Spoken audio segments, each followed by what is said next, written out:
Assalamualaikum warahmatullahi wabarakatuh. Sahabat sekalian, komunitasku dimanapun kalian berada, berjumpa lagi bersama kami di pembahasan soal-soal uji kompetensi, soal-soal kasus, soal-soal SKB, CPNS, dan TPPPK nifas patologis. Pada pertemuan hari ini kita akan kupas tuntas dan memberikan tips dan trik cara cepat mengerjakan kurang dari 1 menit. Bagi siapa saja yang sedang, akan, dan telah melewati ujian apapun, semoga hasilnya optimal, dimudahkan, dan dilancarkan pastinya. Baik, kita ke soal nomor 1. Oke, langsung ke key point-nya. Perempuan nifas atau pasca persalinan 25 hari. Berikutnya setting tempatnya di praktik mandiri bidan, berarti di klinik dasar. Demamnya menggigil, jadi keluhan yang patologis yang kita garis bawahi. Payudara bengkak dan nyeri di hasil anamnesis, di hasil pemeriksaan. Payudara kiri berwarna kemerahan, mengkilat, berisi cairan nanah. Nah, memang saya selalu menginformasikan abaikan yang fisiologis, bukan berarti menjadikan atau terlewat dalam kita menganalisis, hanya untuk mempermudah kita mengerjakannya atau karena mengingat waktu UKOM ini 1 soal 1 menit. Key point berikutnya, tindakan apakah? Jadi pertanyaannya, yang ditanya tindakan apakah yang harus dilakukan oleh bidan pada kasus tersebut? Ya, jadi jelas jawabannya rujuk. Karena di soal ini sudah kita diagnosa ini adalah abses payudara karena ada kata kunci payudaranya keluar nanah selain merah, ya. Dan ibunya merasa nyeri. Nah, kenapa? Mungkin di video saya sebelumnya sudah saya jelaskan apa itu puting susu lecet, mastitis, abses, ya. Di sini saya mengulas sedikit. Mungkin ada beberapa yang baru menyaksikan konten kami. Pertama, dari payudara ini normal. Ketika teknik menyusui yang kurang tepat atau kurang baik dan benar, maka akan terjadi puting susu lecet karena mulut bayi kurang mencakup sempurna ke seluruh areola. Terjadi puting susu lecet berarti ada rongga yang terbuka. Ketika ada rongga yang terbuka berarti potensial masuk bakteri. Ketika potensial masuk bakteri, maka akan menyebabkan peradangan atau infeksi yang nantinya mungkin ke arah mastitis atau abses. Ya.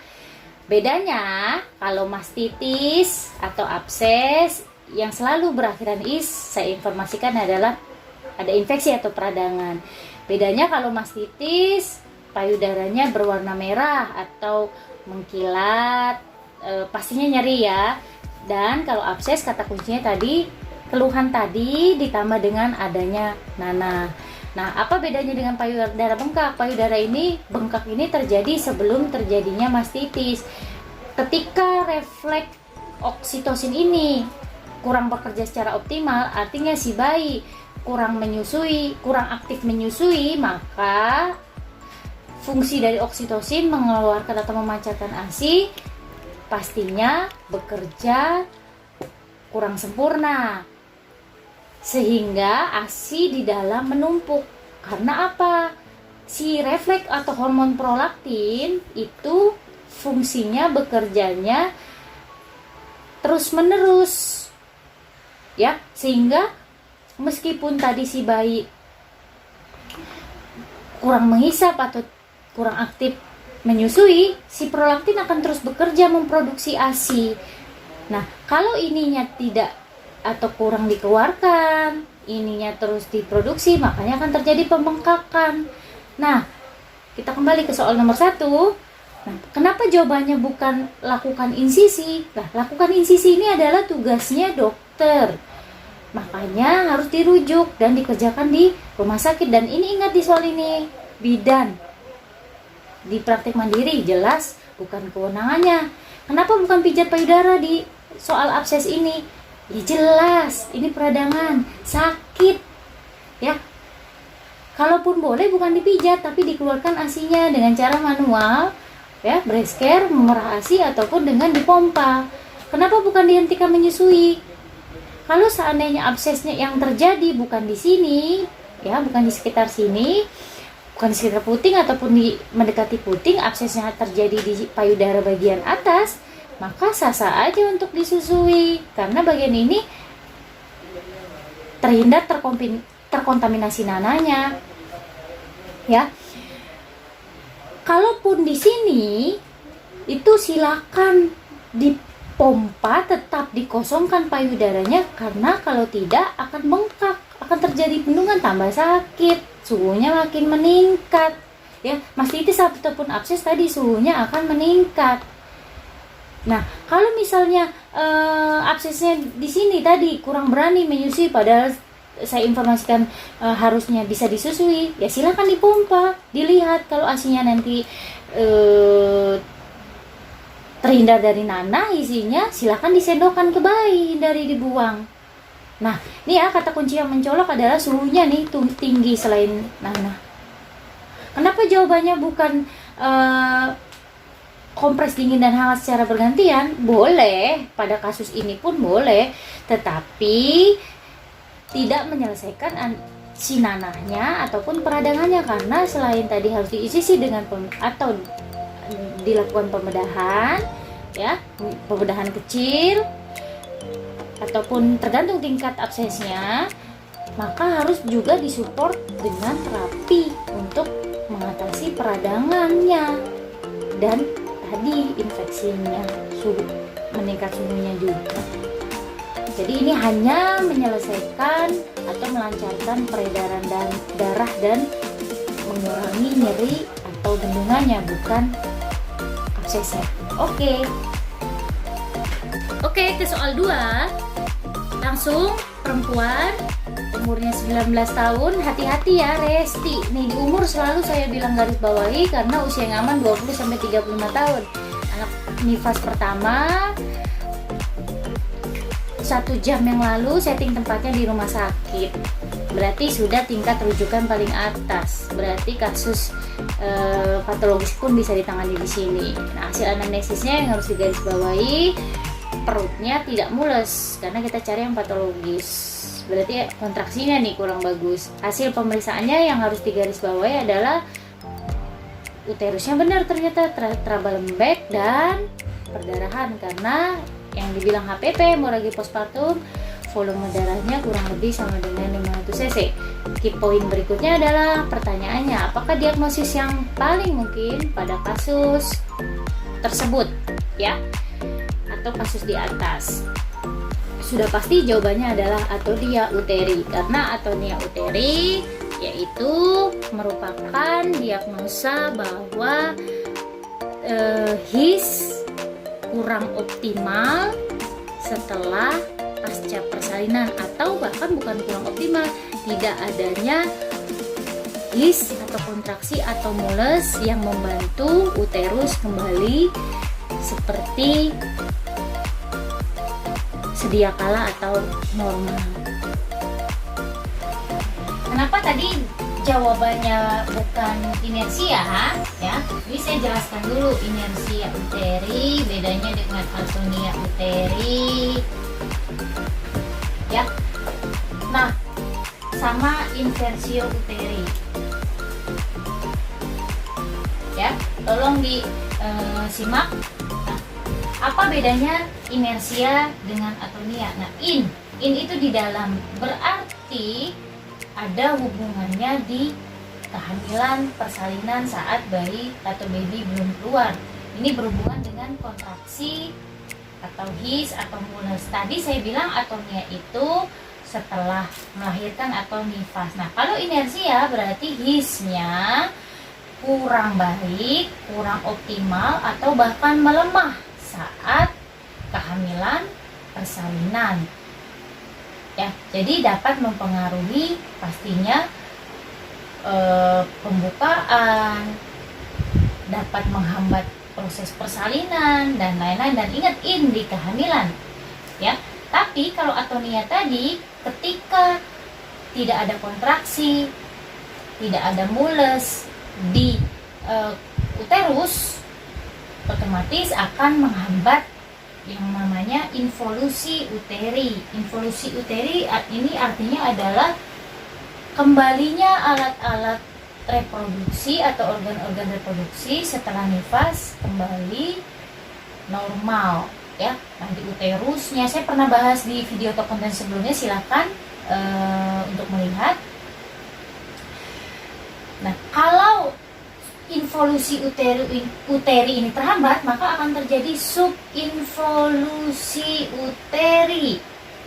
Nah, sub berarti ada hambatan. Nah, salah satunya akan terjadi apa? Akan terjadi HPP, hemoragi postpartum. Tadi yang saya bilang adalah kurang lebih sama dengan 500 cc, ya.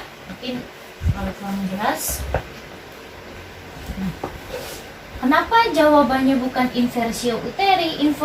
Inversio uteri dia yaitu rahimnya ikut turun setelah plasenta lahir, atau bisa sampai keluar, sampai mulut rahim ataupun jalan lahir. Karena apa? Mungkin karena bayinya besar, ada dorongan, resti ibunya terlalu muda atau terlalu tua, atau ada pressure selama kehamilan, pressure di abdomennya atau di jalan lahirnya, ada hambatan. Ya, jadi sehingga membuat rahim ini mungkin porsionya atau apanya ikut keluar atau turun, ya, bisa sampai mulut rahim atau sampai jalan lahir kelihatan. Nah, kenapa jawabannya bukan retensio placenta? Retensio placenta yaitu plasenta belum lahir atau tidak lahir dan kurang lebih setelah ditunggu 30 menit. Makanya terjadi retensio. Harap diingat R3 berarti 30, 30, ya. Ya, atau tri, ingat aja untuk memudahkan. Kenapa bukan jawabannya laserasi? Laserasi itu kan robekan perineum yang ada grade 1, 2, 3, 4. Dan kewenangan bidan saya ingatkan adalah hanya sampai grade 2. Ya, kewenangan bidan. Jadi kalau sudah grade 3 ke 4 rujuk. Oke, soal ketiga. Perempuan usia 24 tahun, P1A0, setting tempatnya di klinik, hasil anamnesisnya yang perlu digarisbawahi ditolong oleh dukun, hasil pemeriksaannya yang perlu digarisbawahi, KU tampak lemah dan kesakitan, berikutnya terdapat perdarahan dari jalan lahir, dan nah ini yang paling harus menjadikan kata kunci mutlak, rahim tampak keluar. Poinnya selanjutnya adalah apakah tindakan, ya, yang harus dilakukan bidan sesuai dengan kewenangannya. Nah, jawabannya E, pasang infus dan segera rujuk. Sebelum soal sebelumnya tadi jelaskan bahwa ini adalah diagnosanya terjadi inversio uteri. Tadi saya jelaskan bahwa rahimnya tampak keluar. Ya, jadi sudah pasti karena ini bukan kewenangan di bidan atau di klinik dan ini patologis di rumah sakit, ya sudah pasang infus dan segera rujuk. Pasang infus itu pertolongan pertamanya. Nah, kenapa bukan eksplorasi? Eksplorasi itu kan untuk melihat sisa-sisa, ada sisa-sisa plasenta atau tidak. Ini kata kuncinya sudah perdarahan. Dan ingat, di soal sebelumnya untuk kasus atonia ya, resti mempengaruhi, usia mempengaruhi terjadinya atonia sehingga menyebabkan perdarahan. Nah, di sini yang menyebabkan bukan usianya aman, tapi ininya nih. Ya. Jadi percuma dieksplorasi, tidak ada keterangan sisa plasenta. Kolaborasi itu harus yang sederajat, setingkat. Ini biasanya terjadi di puskesmas, bisa dilakukan di puskesmas atau di rumah sakit yang ada dokter. Ya, jadi hubungannya horizontal. Nah, kalau ini klinik ke rumah sakit, fisiologis patologis vertikal. Kenapa bukan masas uterus? Nah, ya jelas bukan. Karena kasusnya menyelesaikan rahimnya tanpa keluar, harus diselesaikan, kalau nggak di perdarahan terus. Ya, percuma dimasas. Kontraksinya baik tetapi ininya belum selesai. Kompresi bimanual, bukan itu yang dibutuhkan. KBI, KBE, KAA, ya. Bimanual interna, eksterna, KAA, kompresi arteri aorta untuk menghentikan perdarahannya. Jadi perdarahannya ini bukan karena kontraksinya, bukan karena tadi saya bilang sisa plasentanya, bukan karena robekan jalan lahir, tapi ada bagian yang keluar. Jadi nggak akan selesai meskipun nanti sampai kondom kateter. Ya, bukan itu. Jadi yang jelas adalah dirujuk untuk pastinya apa nih, kok menyelesaikan lainnya, apa perlu dilakukan pembedahan atau harus dilakukan tindakan yang lainnya, itu adalah kewenangan dokter. Baik, ke soal berikutnya, soal nomor 4. Bagaimana? Masih tetap semangat? Oke, baiklah. Coba ditambah dengan senyum, karena senyum adalah ibadah. Nah, jadi energi atau aura afirmasinya positif nih. Jadi semangatnya disertai kegigihan dan niatnya. Tapi sebelumnya mari terlebih dahulu subscribe bagi yang belum, ya. Like, comment, and share. Hidupkan loncengnya karena semuanya free, gratis, untuk kita lebih semangat membuat konten-konten edukasi and healthy pastinya yang lebih bermanfaat. Kita kembali ke soal, ya. Perempuan umur 19 tahun, hati-hati nih, Resti juga nih, ya. Tadi juga kita ketemu kasus Resti, ini juga soal fisik tadi, sekarang lebih ke soal psikologis.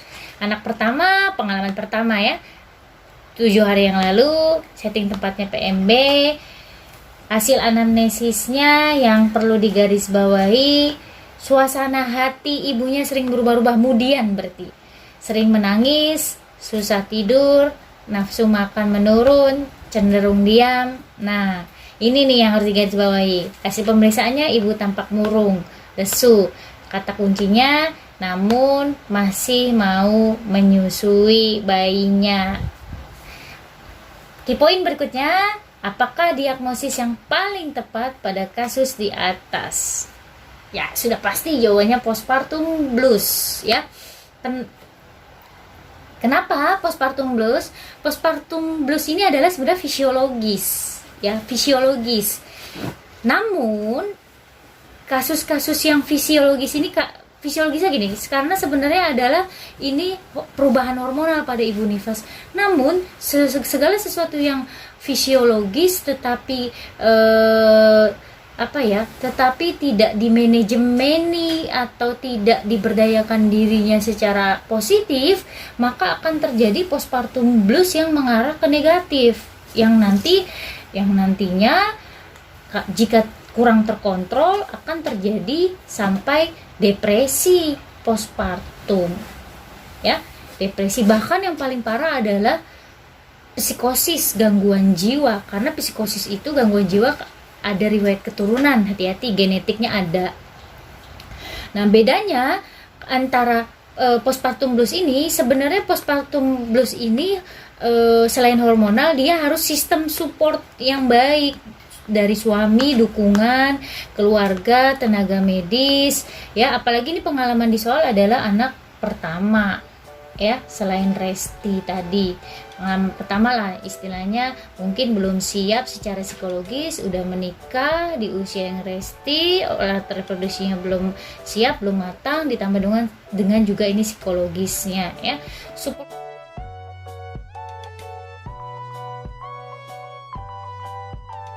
sistem. Jadi sebenarnya keterlibatan suami, keluarga, tenaga kesehatan tadi sangat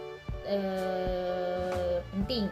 Nah, bedanya tadi saya sudah jelaskan psikosis dan depresi dan psikosis juga adalah kalau di depresi ini masih mending, masih mau menyusui, tapi di depresi dia sama sekali tidak mau menyentuh bayinya atau tidak mau menyusui. Dan di psikosis terjadi tadi saya bilang gangguan jiwa ini bisa mengancam babynya ya, karena di sini sudah terjadi gangguan jiwa, halusinasi. Dan di depresi libidonya sudah menurun ya, insomnia pula ya, sudah kurang kooperatif. Kalau postpartum blues kalau ditangani dengan baik masih mungkin kooperatif. Kenapa tidak duka cita? Duka cita kan duka, ada musibah ya, bukan ini, kecuali babynya meninggal atau ada masalah ya, cacat atau ada kelainan. Kenapa bukan sibling rival? Sibling rival itu kecemburuan dari kakaknya ke adiknya karena jarak persalinan atau kehamilan yang terlalu dekat, kecemburuan sosial intinya ya, kurang perhatian atau kurang kasih sayang itu. Oke.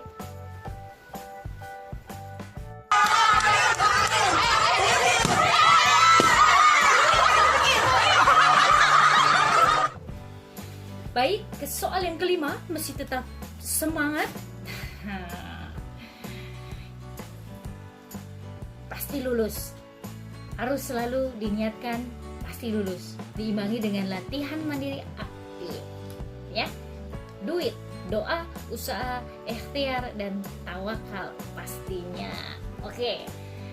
Soal kelima, perempuan nifas 2 hari. Anak pertama setting tempatnya di puskesmas. Yang harus digarisbawahi berikutnya, hasil anamnesisnya ibu lemas dan ibu lemas.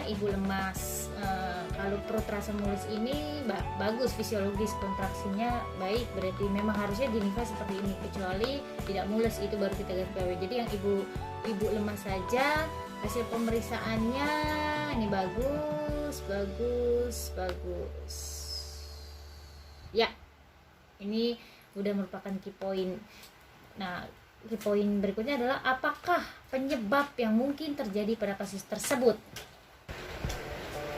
Oke, saya akan jelaskan dulu tadi penyebab kenapa kasus tadi jawabannya tisu. Nah, saya akan menjelaskan dulu. Jadi penyebab perdarahan itu ada 4T ya, karena tonus, tisu, tears, dan trombo. Nah, tonus itu pasti kontraksi ya, tears atau trauma di sini ya, karena kontraksi, yaitu selain kontraksi karena yang bisa menyebabkan kontraksi itu adalah kandung kemih ya. Kalau kandung kemihnya penuh ya, dia akan bermasalah dengan tonusnya ya. Jadi kandung kemih di sini dia harus kosong, kontraksinya harus baik atau keras ya. Jadi kalau kontraksinya lemah, itu dia yang bahaya ya. Dan jadi yang mempengaruhi kontraksi ada 2 nih. Ini 1, yang berikutnya adalah tinggi fundus. Nah, tinggi fundusnya harus di bawah pusat ya. Intinya di bawah pusat. Di bawah pusat ya. Yang normal adalah ya 1 atau 2 jari bawah pusat.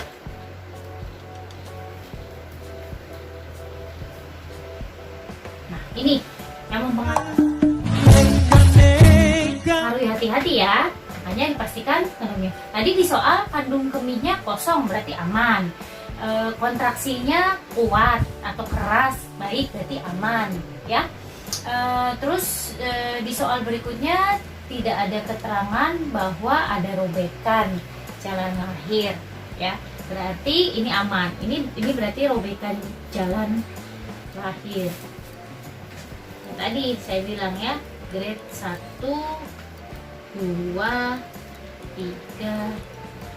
4 ya. Di video saya sebelumnya juga sudah bahas ya, ini apa batasan-batasannya. Kalau 4 sudah sampai anus, 3 sphincter ani, 2 otot, 1 kulit. Tisu ini sisa plasenta, terdapat sisa plasenta. Nah, trombo ini terjadi gangguan pembekuan darah. Ini nih, ini kalau sudah sampai ini harus dirujuk ke rumah sakit. Bisa jadi ya, dirujuk ke rumah sakit, bisa sampai nanti terjadi pembedahan sampai histerektomi dia nanti nih kalau ada terjadi kasus ini ya,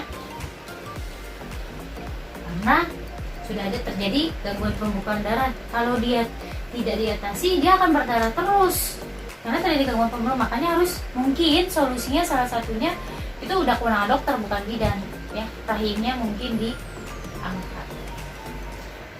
Oke, kita ke soal nomor 6 ya. Di soal nomor 6, seorang perempuan umurnya 25 tahun, nifas anak kedua,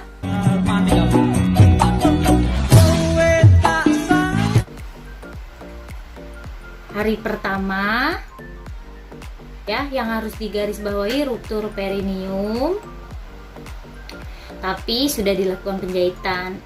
Hasil anamnesis juga yang perlu digarisbawahi, belum ada keinginan buang air kecil. Nah ini ya, ini harus hati-hati nih. Berarti dia belum buang air kecil, apa karena khawatir karena takut perih, karena bekas luka jahitannya. Hasil pemeriksaannya yang perlu digarisbawahi adalah kandung kemihnya teraba penuh ya, yang lainnya abaikan. Di poin berikutnya, apakah penyebab yang tepat pada kasus tersebut? Sudah pasti jawabannya lemahnya kandung kemih karena tekanan uretra ya. Berarti ya tadi penyebabnya karena kepala, jadi riwayat persalinan ya, riwayat persalinan karena tekanan dari kepala janin ya, turunnya kepala janin menekan di jalan lahir. Jadi kita menyebutnya adalah trauma jalan lahir karena adanya penekanan kepala janin di riwayat persalinannya. Nah ini hati-hati,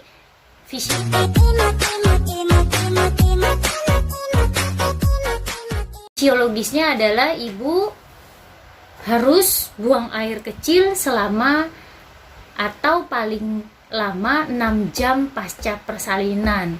Nah, ini sebenarnya merupakan diagnosa dari infeksi saluran kemih juga. Namun infeksi saluran kemih di sini ya tadi karena trauma jalan lahir, otot-otot uretranya menjadi kurang optimal karena ada penekanan kepala tadi, kepala janin maksudnya. Nah, beda sama ISK, infeksi saluran kemih yang karena bakteri ya. Di pembahasan materi saya sudah pernah membahas ISK, salah satu penyebabnya juga ada karena bakteri Escherichia coli atau E. coli kita menyebutnya. Untuk memudahkan tadi kalau di payudara Streptococcus atau Staphylococcus susu, berarti payudara berhubungan dengan bakteri S, kalau bawah E. coli. Nah, ISK kalau yang karena bakteri, dia nanti suhunya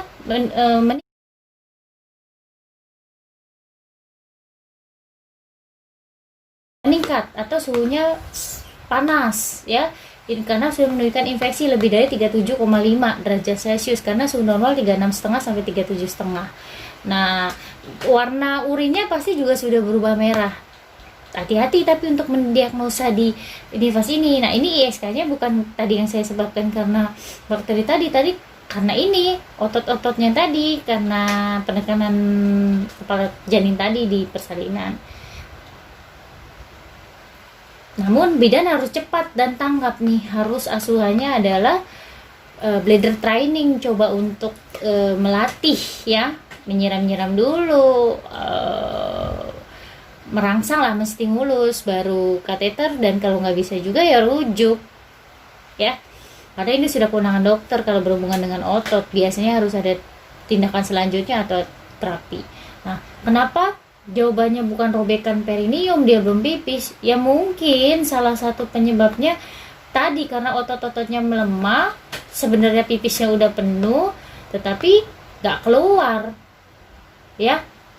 Sebenarnya bukan karena perasaan nyeri aja, tapi karena ototnya ya lemah meskipun penuh, sama kayak gimana sih istilahnya ya, seperti itulah ya. Kenapa bukan nyeri pada simfisis? Nah, nyeri pada simfisis nggak ada hubungannya dengan kandung kemihnya teraba penuh ya.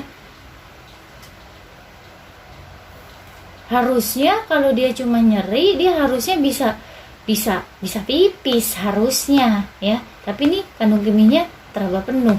Ini ingat loh, ini udah nifas hari pertama, udah patologis, sudah harus dirujuk. Kan tadi saya bilang 6 jam ya. Kenapa kok menahan kencing? Ini bukan lagi soal menahan kencing ya. Menahan kencingnya cukup sampai 6 jam. Setelah itu udah, ini bukan hal fisiologis dan bukan kewenangan bidan intinya. Kenapa bukan purpuralis? Purpuralis itu infeksi di purpurium ya, bisa karena luka jahitan, bisa karena lokeanya yang bau ya. Lokea ada loh yang sampai bernanah ya, lokea purulenta. Nah, hal-hal seperti inilah yang kita harus pahami, bahwa ini jawabannya adalah ISK, tapi ISK-nya bukan karena bakteri, tapi karena lemahnya otot akibat trauma penekanan kepala janin di proses persalinan. Oke, bagaimana?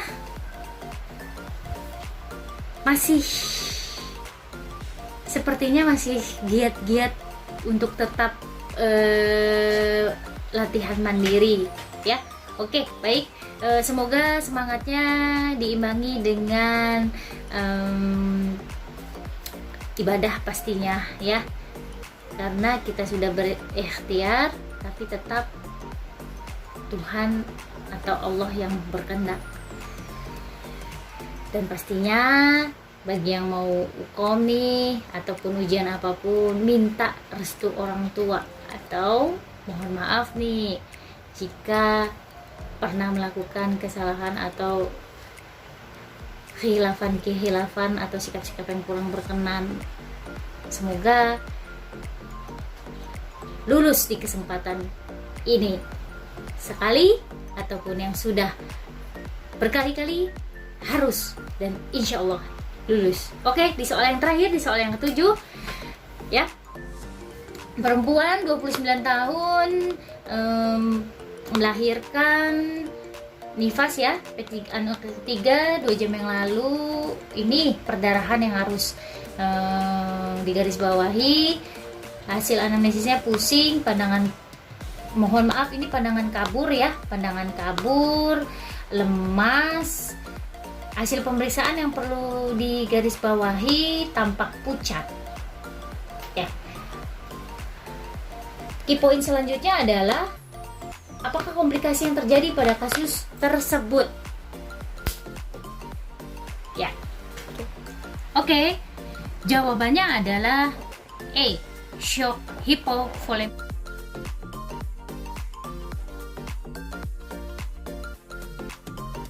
Apakah komplikasi itu dampak ya, bisa potensial terjadi apa gitu ya. Nah, di sini tadi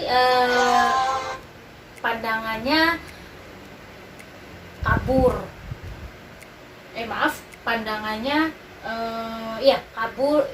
kabur tuh dalam artian bukan hipertensi ya, karena tensinya tadi it's okay, normal di soal di sini maksudnya kunang-kunang. Nah, hati-hati nih untuk kunang-kunang ini, pusing kunang-kunang lebih ke arah anemia, tapi di sini adalah karena pengeluaran darahnya. Nah, yang ditanyakan adalah shock.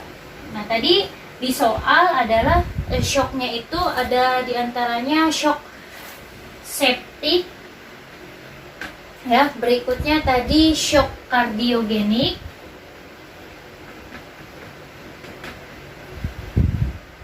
neurogenik, yang terakhir kalau nggak salah hipovolemik, ya. Terus satunya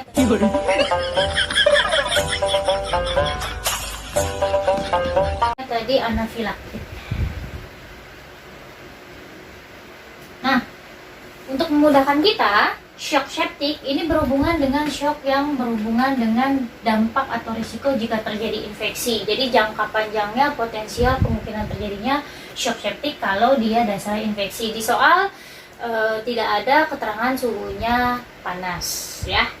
Nah, kardiogenik ini berhubungan dengan jantung dan atau pembuluh darah. Nah, ini hati-hati, ini untuk kasus-kasus yang hipertensi, ada riwayat penyakit jantung, ya, terus preeklamsi sampai eklamsi. Nah, shock neurogenik ini berhubungan dengan nyeri. Misal kasus disminor, ya, nyeri head yang beberapa yang hari pertama sampai ketiga, biasanya anak-anak remaja itu kalau ada yang daya nyerinya rendah, maksudnya gampang sakit, dia untuk orang lain mungkin biasa, tapi untuk dia kesakitan bisa sampai pingsan, ya. Atau mungkin nyeri luka perineum, ada yang kesakitan, ringkih ibunya atau apa. Hati-hati, shock neurogenik bisa sampai pingsan. Pasti ciri-ciri orang shock itu pingsan atau hilang kesadaran. Kenapa bukan anafilaktik? Anafilaktik ini berhubungan dengan obat-obatan, ya, berarti dia ada alergi, ya, nggak cocok lah. Contoh anafilaktik antibiotik. Makanya kenapa orang yang suka suntik antibiotik itu dites dulu di sini, ya, tes ada alergi atau enggak, ya, dites dulu. Kalau tidak ada kemerahan yang dari area yang dihindari, langsung gitu. Tujuannya ini supaya tidak terjadi anafilaktik, ya, yang dokter atau kewenangan dokter yang memberikan obat supaya tidak terjadi shock anafilaktik atau kesalahan pemberian obat selain antibiotik, ya. Hipovolemik ini berarti sama seperti shock potensial jika terjadi perdarahan apapun, ya, bisa HAP, bisa HPP, bisa di kasus kehamilan, persalinan atau di kasus lainnya. Nah, untuk memudahkannya gimana? Ya, kita lihat aja, ini infeksi huruf S, ya. Ini ada I, ini belakangnya I. Kardiogenik, jantung dan pembuluh darah kardio.